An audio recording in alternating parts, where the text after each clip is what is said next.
If public health officials knew then what they know now, would we have fluoride? Would it be added to our drinking water? The American Dental Association calls fluoridation one of the best public health ideas ever. Absolutely, fluoride is safe.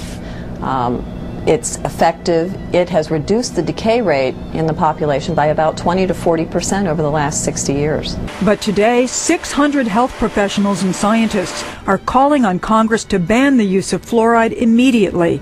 If you go to any hardware store and look at any rat poison product, you will only find one ingredient: sodium fluoride. It is the most toxic ionic molecule outside of potassium dichromate.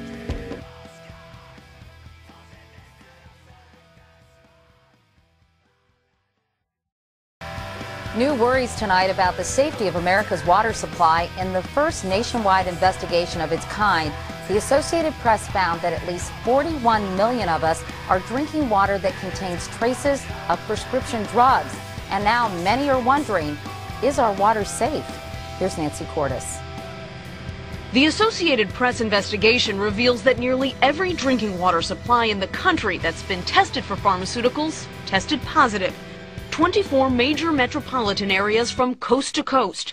What turned up? Trace amounts of everything from sex hormones to drugs for livestock, anti-seizure medications, prescription painkillers, even the antidepressant ingredient in Prozac. How many water suppliers that you spoke to actually filter out pharmaceuticals? Virtually no water supplier we talk to will claim or can claim to entirely filter out pharmaceuticals because the treatment systems aren't designed to filter out pharmaceuticals. In Philadelphia, for example, scientists detected 63 different pharmaceuticals in the untreated watershed and 56 in the drinking water. Just a handful had been eliminated by filtration. The EPA doesn't yet even require water providers to test for them. Prescriptions have risen by 13% in the past 5 years to 3.8 billion a year, and Americans buy nearly as many non-prescription drugs. It all gets flushed through our bodies and into the water supply. At the Stroud Water Research Center in Pennsylvania, they've examined links between waterborne drugs and the feminization of male fish. Essentially, the aquatic organisms are being bathed in these compounds. So what does it mean when a human drinks water that is contaminated with these same mixtures for decades? It's really unknown. If the risks are unclear, so are the solutions. Home filters aren't designed to remove all drugs, and bottled water often comes from the very same source as tap water. Nancy Cordes, CBS News, New York. That said, I did a story about 4 years ago in which we found a river in Colorado, and now we know there are many rivers, in which the fish were turning from male to female. And the reason was because there was too much estrogen in the water. The natural female hormone was literally turning male fish into female fish, and the thinking was that this is a canary in a coal mine. So now the question is, what's the impact on humans?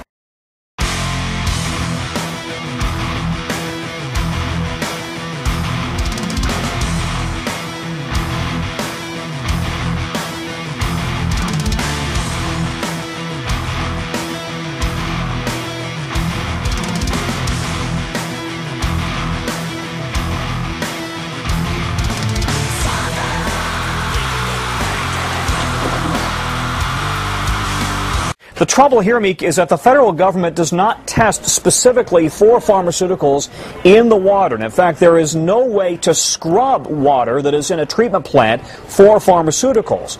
And so now we have a situation where states and cities across the country are just starting to realize that there are the remnants of pharmaceuticals in the drinking water.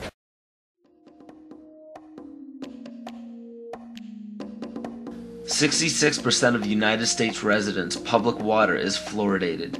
It is known to have tremendous effects on bone cancer, joint problems, bone weakness, lowered estrogen and testosterone levels, and dental fluorosis, which is yellowing of the teeth and pitting in the enamel.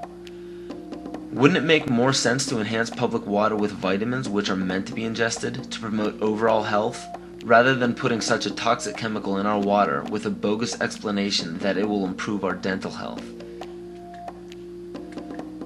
We now know that fluoride causes more dental problems than it solves. Something doesn't seem right about this. Do you honestly believe that these companies care deeply enough for the people to spend large amounts of their own money to fluoridate public water, when the people already purchased their own toothpaste? But there's a difference between toothpaste and drinking water. We don't ingest toothpaste. If you go to any hardware store and look at any rat poison product, you will only find one ingredient: sodium fluoride. It is the most toxic ionic molecule outside of potassium dichromate. Now Dannon, along with other companies, have begun fluoridating bottled water. It is becoming increasingly difficult to get away from.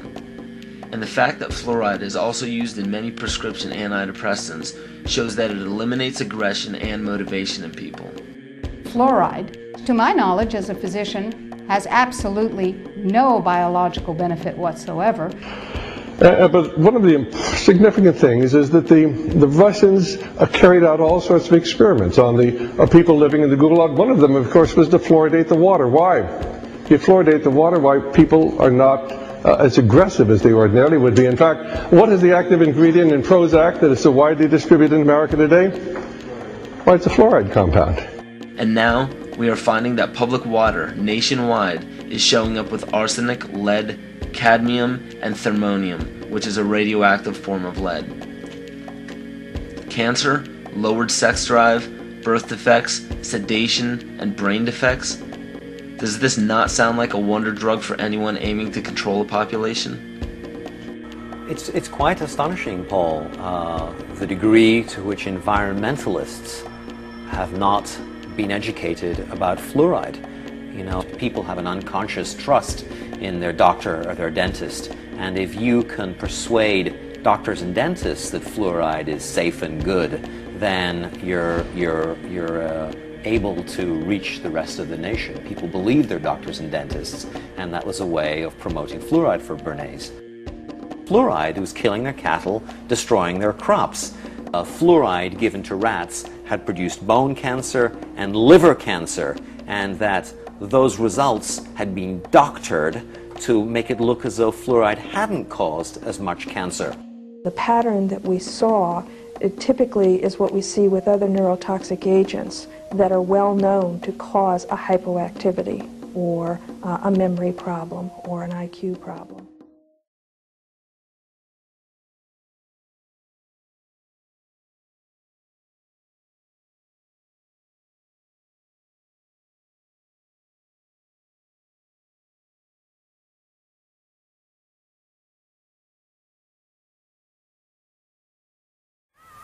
When I first presented the results of these studies, one of the individuals sitting and listening to the results, he says, "Do you have any idea what you're saying?" And he says, "You're telling us that we're reducing the IQ of children." And basically I said, yes.